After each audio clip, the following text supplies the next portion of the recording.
Hello दोस्तों, welcome to my YouTube channel. मेरा नाम है डॉक्टर मुदस्सिर अली। आज का हमारा टॉपिक है यूरिनरी ट्रैक्ट इन्फेक्शन, यूटीआई। आपको भी कभी ना कभी हुआ होगा या आपके घर में किसी ना किसी को हो सकता है, क्योंकि बहुत नॉर्मल है। यूरिनरी ट्रैक्ट इन्फेक्शन पढ़ने से पहले हम जान लेते हैं यूरिनरी ट्रैक्ट क्या होता है एक्चुअल में। देखिए, किडनी से लेके यूरेथ्रा तक का रास्ता, यूरेथ्रा मतलब जहाँ से पेशाब बाहर आता है, वहां तक का रास्ता किडनी से लेके वो सारा का सारा यूरिनरी ट्रैक्ट कहलाता है। अगर यहाँ पे कहीं पे भी इंफेक्शन होगा तो वो कहलाएगा यूरिनरी ट्रैक्ट इन्फेक्शन। अब यूरिनरी ट्रैक्ट इन्फेक्शन को मेनली दो पार्टों में बांटा जाता है, लोअर यूरिनरी ट्रैक्ट इन्फेक्शन और अपर यूरिनरी ट्रैक्ट इन्फेक्शन।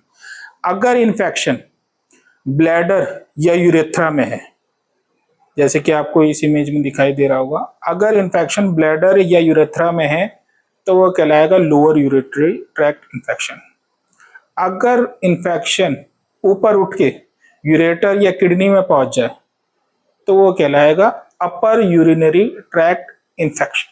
ठीक है दोस्तों, आप लोअर यूरिनरी ट्रैक्ट इन्फेक्शन और अपर यूरिनरी ट्रैक्ट इन्फेक्शन को सिम्टम्स के बेसिस पे भी समझ सकते हैं। जैसे कि लोअर यूरिनरी ट्रैक्ट इन्फेक्शन में क्या क्या सिम्टम्स आएंगे, जैसे कि पेशेंट को पेन होगा, डिस्यूरिया होगा, फ्रीक्वेंसी ऑफ यूरिन बढ़ जाएगा, मतलब बार बार उसको पेशाब आएगा, नॉक्टूरिया होगा, मतलब उसको रात को पेशाब आएगा, पेशाब करने में जलन होगी, और लोअर एब्डोमेन में पेन भी होगा उसको।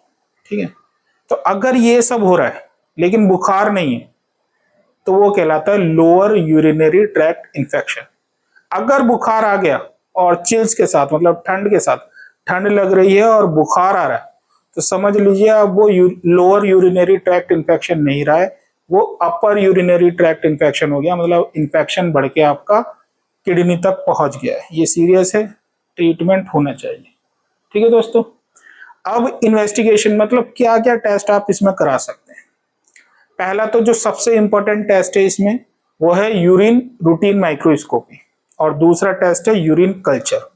यूरिन कल्चर तो हम हर पेशेंट में नहीं कराते हैं, ये कराते हैं सिर्फ जब मान लीजिए किसी पेशेंट को आराम नहीं लग रहा है, नॉर्मल मेडिसिन चलने के बाद 4-5 दिन हो गए लेकिन आराम नहीं लग रहा है, बार बार उसको यूरिनरी ट्रैक्ट इन्फेक्शन हो रहा है, यूटीआई हो रहा है, तो आपको यूरिनरी कल्चर कराना पड़ेगा। ठीक है, लेकिन सबसे अच्छा जो टेस्ट है यूटीआई को डिटेक्ट करने का वो है urine routine microscopy, urine RMB बोलते हैं।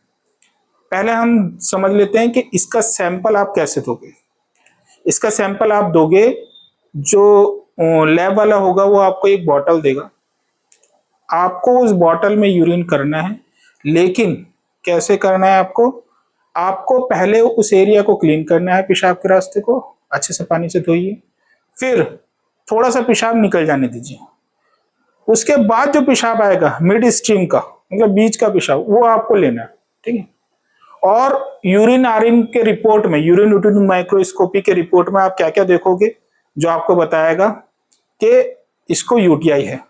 पहला, आप इसमें देखोगे पस सेल्स कितने, अगर पस सेल्स 10 या 10 से ज्यादा बढ़े हुए हैं तो यूटीआई हो सकता है। दूसरा, नाइट्राइट, अगर नाइट्राइट पॉजिटिव आ गया है तो उसको यूटीआई हो सकता है।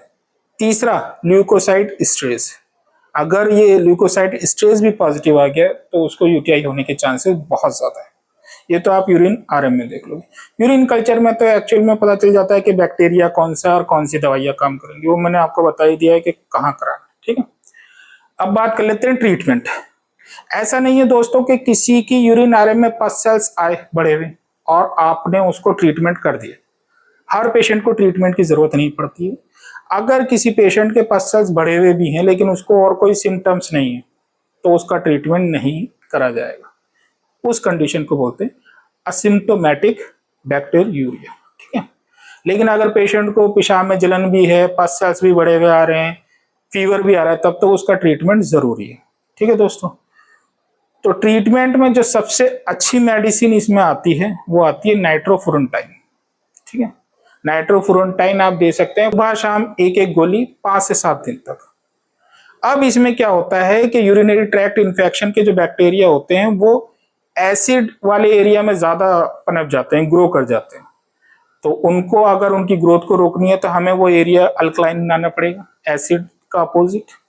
तो आप अल्कलाइन सोल्यूशन दे सकते हो, जैसे सिरप अल्कासोल 15 ml दे सकते हो आप, दिन में 3 बार दे सकते हो, 4 से 5 दिन तक, ठीक है।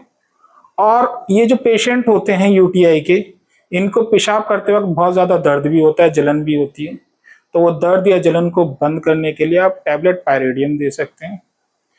ये सुबह दोपहर शाम 2 दिन तक दे सकते हैं, ठीक है। 100 mg में भी आती है, 200 mg में भी आती है, तो ये आप दे सकते हैं। लेकिन पायरेडियम के साथ क्या है, जैसे ही पायरेडियम लेते हैं पेशेंट, उनका पेशाब ऑरेंज या रेड कलर का आना शुरू हो जाता है और उनको लगता है कि मुझे खून आ रहा है पेशाब में, लेकिन ऐसा नहीं होता, वो टैबलेट की वजह से आ रहा होता है, ठीक है दोस्तों। और आपको अपना वाटर इंटेक तो बढ़ाना ही है, जितना पानी पियेंगे पेशाब करेंगे उतना फ्लश आउट करेंगे इन्फेक्शन को, ठीक है दोस्तों। तो ये हो गया हमारा यूरिनरी ट्रैक्ट इन्फेक्शन का लेक्चर। अगर आपको मेरा ये बस समझाने का तरीका पसंद आया तो मेरी वीडियो को लाइक कीजिए, सब्सक्राइब कीजिए और शेयर कीजिए। Thank you.